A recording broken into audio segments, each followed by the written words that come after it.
Palabras de alegría y esperanza. Es el 21 domingo del tiempo ordinario del año C. Comentario de el Evangelio de Lucas 13, 22, 30. Y el comentario es del Padre Fernando Armelini. Jesús iba enseñando por ciudades y pueblos mientras se dirigía a Jerusalén. Uno le preguntó: Señor, ¿son pocos los que se salvan? Les contestó: procuren entrar por la puerta estrecha, porque les digo que muchos intentarán entrar y no podrán.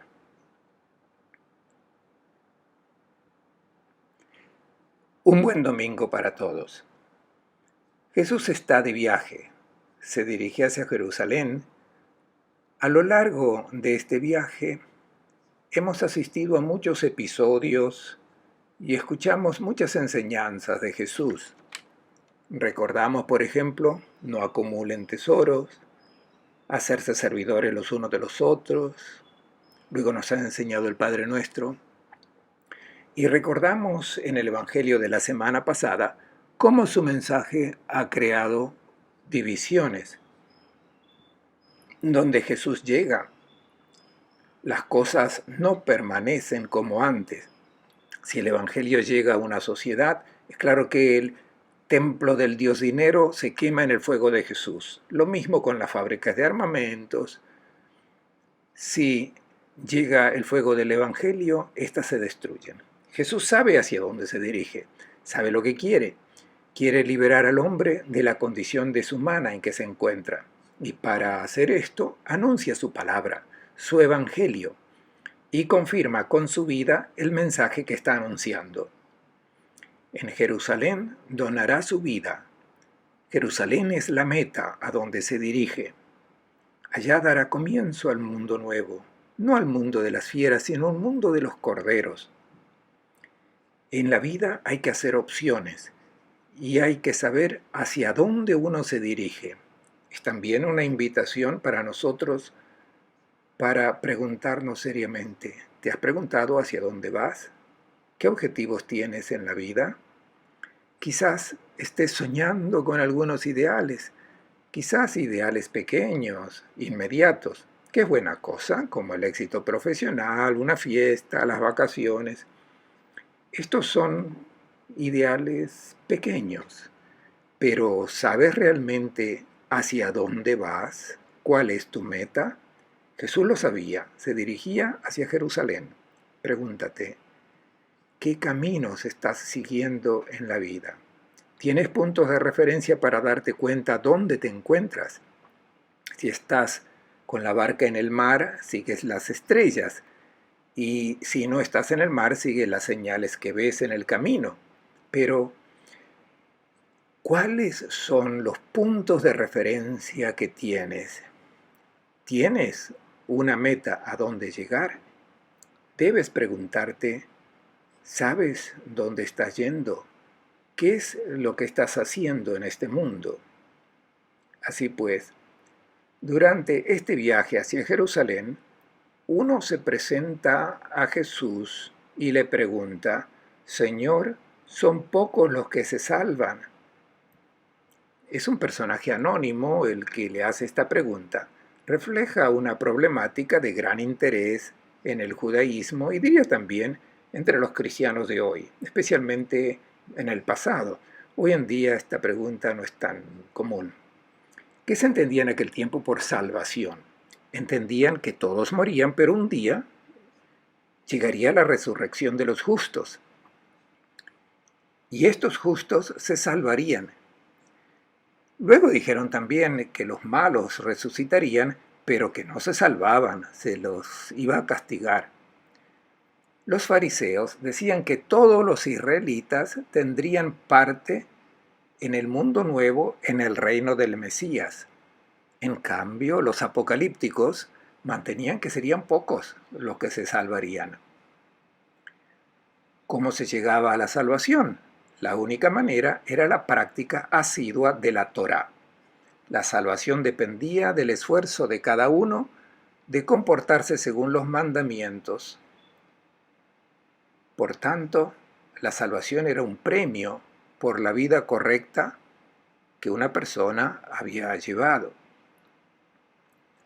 Notemos que este señor que se presenta a Jesús realmente no le dice son muchos los que se salvan, sino textualmente habría que decir, traducir, son los que son salvados. Es un matiz muy importante porque al menos ha comprendido que la salvación no es una paga que se da al final de la vida a aquellos que la merecen, sino que esta salvación, un don gratuito, pero aún así cometió un error, y es el mismo error que comete todavía hoy muchos cristianos, pensar que la salvación llega al final de la vida. Esto es, los buenos reciben la entrada al paraíso como premio, y si han cometido algún pecado y se han confesado y no han hecho enojar mucho al Señor, Él los deja entrar en el paraíso. Esta sería la salvación.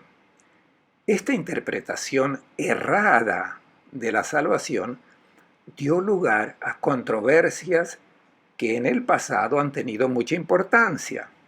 Se preguntaban, ¿son muchos los que van al paraíso, al cielo? ¿Son muchos los pocos los que van al infierno? Al menos ciertamente Judas acabó en el infierno, no se salvó. Luego estaban aquellos que tenían visiones de las almas que caían en el infierno como las hojas de los árboles en otoño. O sea, veían a la humanidad como una fábrica de condenados. Para Jesús, la salvación no llega al final de la vida porque el que ha comprendido el mensaje de Jesús sabe que al final de la vida de toda persona viene recibida en los brazos del Padre, porque todos son sus hijos e hijas.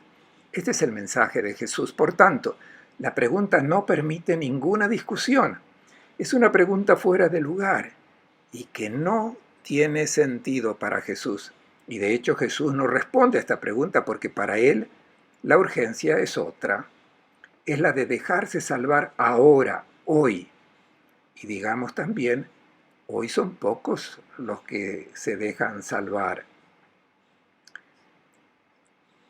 Y esto es lo que preocupa a Jesús.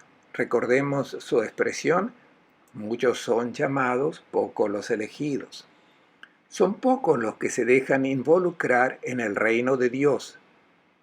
Esto es, aceptan sus bienaventuranzas. Esta es la salvación. Recordemos, por ejemplo, el texto evangélico que hemos escuchado hace 2 semanas, que es muy importante.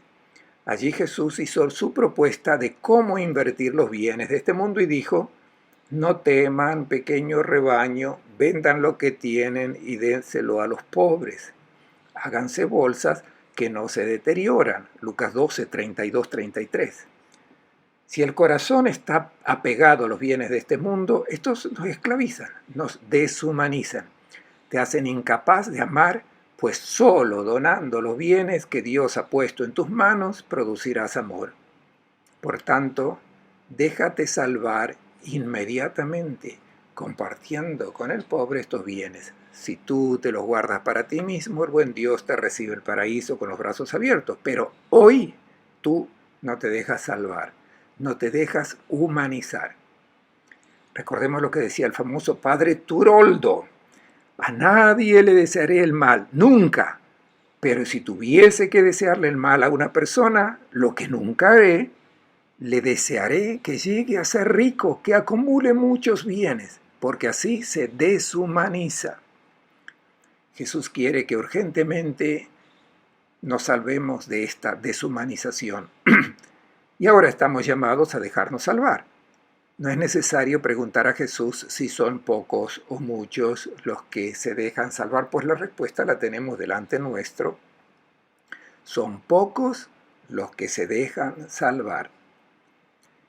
Y Jesús nos dice ahora cómo se entra en el reino de Dios, cómo se transforman y cómo se mantienen hoy sus discípulos.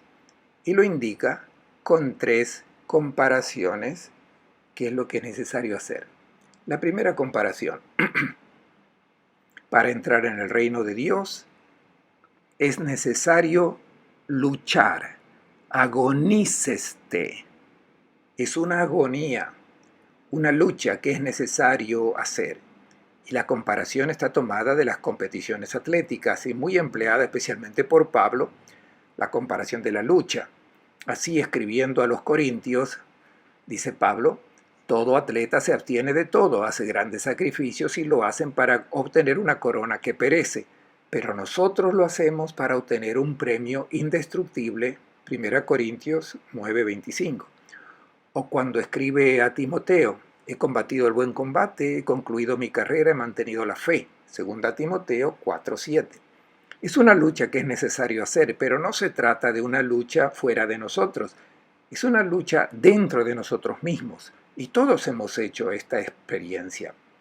Existen ciertos impulsos que nos llevan lejos de nuestra identidad de hijos de Dios. Pensemos, por ejemplo, no nos viene espontáneamente el perdonar al que nos ha hecho algún daño, no nos viene espontáneamente hacerle el bien, olvidarnos de nosotros mismos, alegrarnos con el éxito de los demás. No, esto no nos viene espontáneo. La naturaleza nos lleva a replegarnos sobre nosotros mismos. Jesús dice que es necesario luchar. No se debe eludir. Sin esta lucha interior no se entra en el reino de Dios, no se recibe su salvación. Y Jesús mismo ha experimentado esta lucha. Tuvo que resistir a las seducciones del maligno.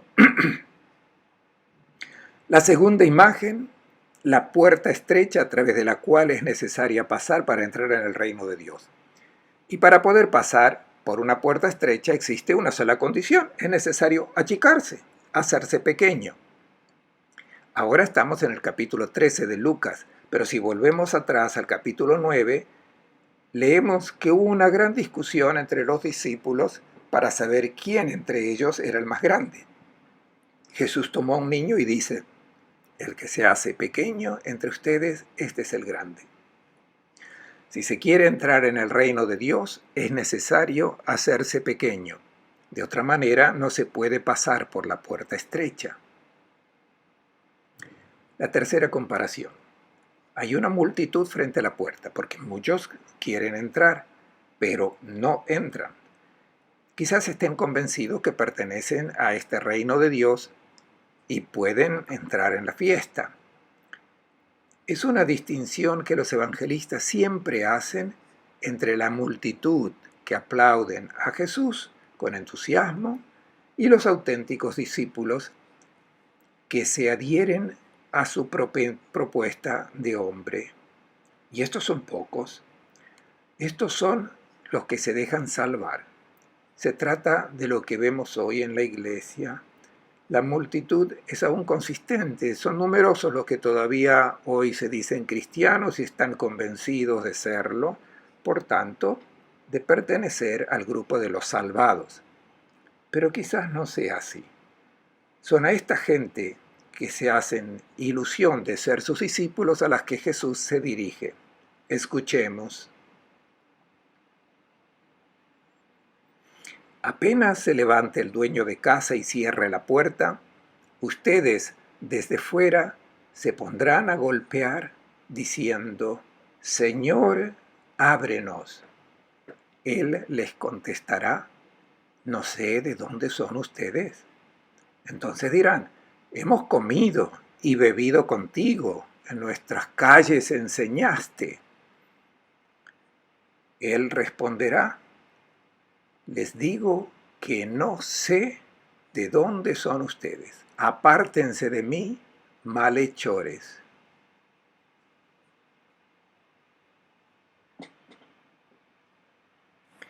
Ahora aparece el dueño de casa, que se levanta y cierra la puerta. Es un señor que ha invitado a todos a entrar a la sala del banquete gratuitamente. Pero atención, en cierto momento la puerta se cierra y está el riesgo de quedarse fuera.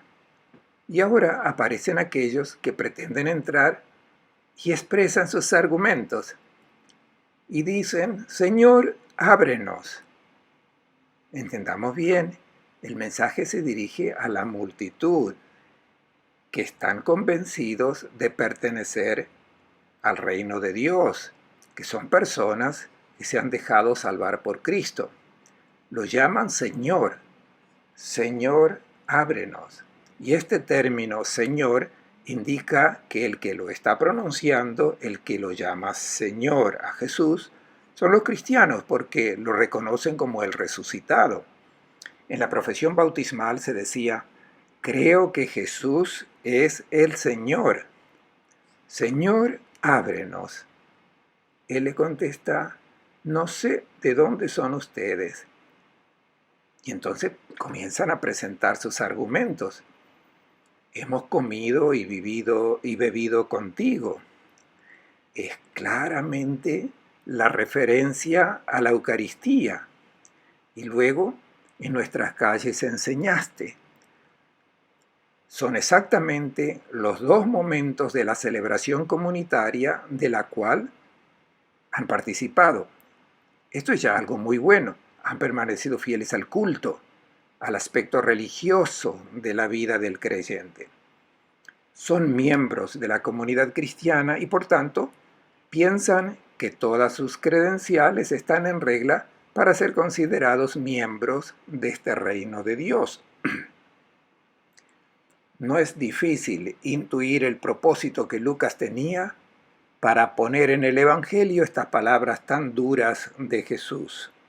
En su comunidad se han insertado ciertamente el laxismo, el estancamiento, la presunción de estar bien con Dios, la suposición, la convicción que bastan los buenos propósitos y que la salvación puede ser obtenida sin la batalla interior, sin el cambio radical de la persona que se deja llevar por el empuje del Espíritu de Cristo, del Hijo de Dios.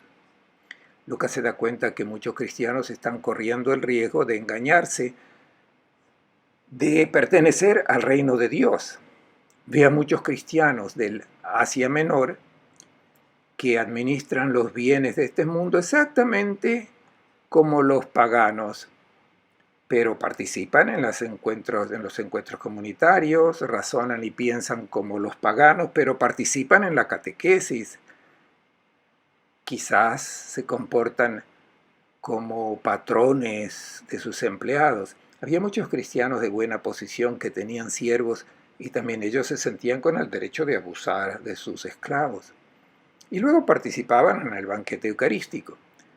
Esta era la preocupación de Lucas, que hubiese una desconexión entre lo que el Evangelio propone, o sea, la adhesión en la fe, en la confianza, en la persona exitosa según Jesús, y esconder una práctica de no adhesión a la fe, esconderla, minimizarla por medio de una práctica de culto. En las palabras de este grupo que queda fuera, notamos que la excusa que dan de pertenecer al grupo cristiano está basado en las prácticas religiosas. No hay ninguna mención en sus palabras al amor de los hermanos, al don de la vida, al manejo de los bienes para ayudar a los que tienen necesidad. No dicen, hemos distribuido nuestros bienes a los pobres. Dicen solamente que han practicado la religión. O sea, claramente, son practicantes no creyentes. Y también existen estas personas cuando se pregunta, ¿cuántos son los practicantes? No se tiene en consideración el amor al hermano, el bien que hacen, el servicio a los pobres, el recibimiento de los extranjeros, nada de esto. Se preguntan cuántas personas van a la iglesia, cuántos son los que se casan por la iglesia, cuántos son los bautizados. Es precisamente frente a esta ilusión que Jesús nos quiere poner en guardia, con estas palabras transmitidas fielmente por Lucas. Es el peligro de una práctica religiosa que tranquiliza y anestesia la conciencia para sentirse bien con Dios. ¿Qué es lo que Jesús les dice a estas personas? Les dice palabras muy duras: apártense de mí, malhechores. La vida de ustedes no está conforme a los ritos que celebran con la comunidad cristiana. Ahora, entendamos bien.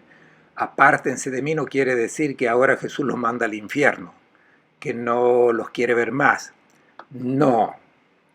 Apártense de mí quiere decir, entiendan que ustedes no tienen nada para compartir conmigo ahora. El que realmente se ha dejado salvar, celebra su vida, pero una vida completamente diversa a la vida pagana. Claramente tenemos necesidad de celebrar nuestra fe, pero si uno se atiene a la celebración de la fe y la fe no existe, entonces Jesús dice, no tienen nada que compartir conmigo. No está hablando del infierno. Dice que se deslinda de la responsabilidad, que no tiene nada que hacer con esta gente. No es que no las ame, pero les dice, tomen conciencia que no son mis discípulos. La última escena es la del banquete, y uno se puede quedar excluido de este banquete. El banquete representa el reino de Dios, donde los criterios son diferentes de la sociedad pagana. Uno se puede quedar fuera de este banquete. ¿Y qué es lo que hay fuera? Fuera no existe la paz, no existe el amor, y hay lucha, hay guerra, que Jesús dice será el llanto y el crujir de diente. Escuchemos. Allí será el llanto y el crujir de dientes, cuando vean a Abraham, Isaac y Jacob y a todos los profetas en el reino de Dios, mientras ustedes sean expulsados. Vendrán de oriente y occidente, del norte y del sur, y se sentarán a la mesa en el reino de Dios, porque hay últimos que serán primeros, y primeros que serán últimos. En el Evangelio de Mateo encontramos seguido en la boca de Jesús palabras fuertes contra los malvados. Habla del fuego de la gehenna, las cabras y los corderos que son separados. Les dice a los pecadores que les espera el llanto y el estridor de dientes. Y esta expresión aparece 6 veces en el Evangelio de Mateo.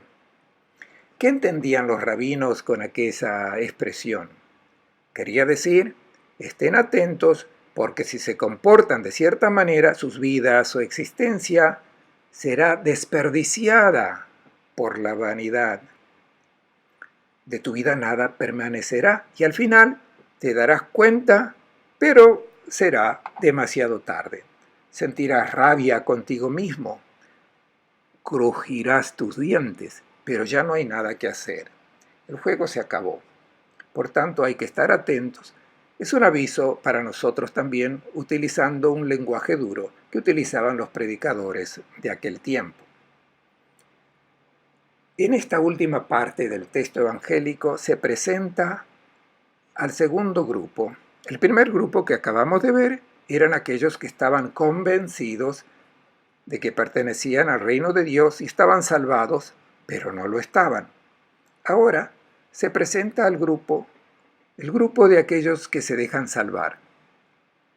Jesús está todavía hablando a aquellos que se creen salvados, y a ellos Jesús les dice, verán a Abraham, Isaac y Jacob y a todos los profetas en el reino de Dios mientras ustedes serán expulsados.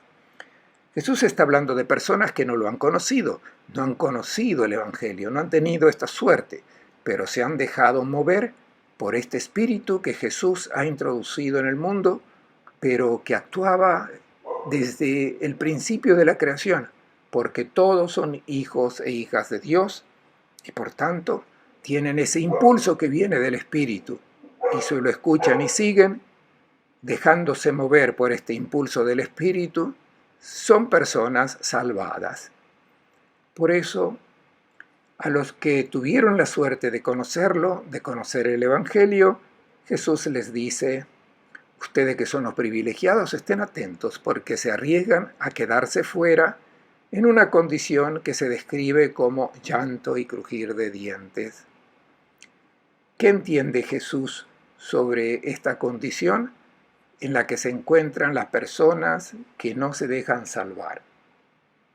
Jesús quiere presentar el comportamiento nuevo que deben seguir aquellos que acogen la salvación. Se refiere a la manera nueva de relacionarse entre la gente por aquellos que han escuchado sus bienaventuranzas, aquellos que se dejaron salvar por Él. De otra manera seguirán comportándose como lobos y fieras. Jesús emplea la imagen del banquete. Al banquete están invitados gratuitamente porque el que da el alimento, el don de la vida, tiene en mano a todos los invitados. Pero nadie puede acaparar porque todo pertenece al dueño. Entonces, ¿cuál es la relación nueva en el reino de Dios? Se refiere a la manera de gestionar los bienes de este mundo, como un intercambio de dones. Y en este intercambio de dones se crea el amor fraterno, se manifiesta la vida divina. Esta es la experiencia humana auténtica. Si falta esta experiencia, esta manera de relacionarse, sin esta convivencia, la experiencia humana degenera y entonces se acaba fuera del reino de Dios. Y Jesús dice que fuera del reino de Dios hay llanto y crujir de dientes, una vida desaprovechada. Si uno no acepta a ser huésped de Dios, se precipita en el caos que nosotros conocemos bien por la historia. Se entra en ese engranaje cruel de las leyes del mercado, donde prevalece el más fuerte, quien a su vez se debe confrontar con alguien más fuerte que él. Y aquí es una lucha que no es una lucha humana, es una lucha de fieras que deshumaniza. Los que viven fuera del reino de Dios son los que están en esta situación de llanto y el crujir de dientes, aunque cumplan con la práctica religiosa. Y sobre esto nos quiere meter en guardia Jesús. Y concluye diciendo: porque hay últimos que serán primeros y primeros que serán últimos. ¿Quiénes son estos primeros que serán últimos? Los primeros son los israelitas, aquellos que fueron los primeros invitados al banquete. Algunos de ellos serán los últimos, quizás muchos estarán entre los últimos. En vez, muchos de los últimos, que son los paganos, entrarán antes. Es la condición en la cual se encuentran cristianos del tiempo de Lucas, cuando los paganos habían aceptado el mensaje evangélico, mientras que los primeros invitados se habían quedado fuera. Este es el mensaje de hoy.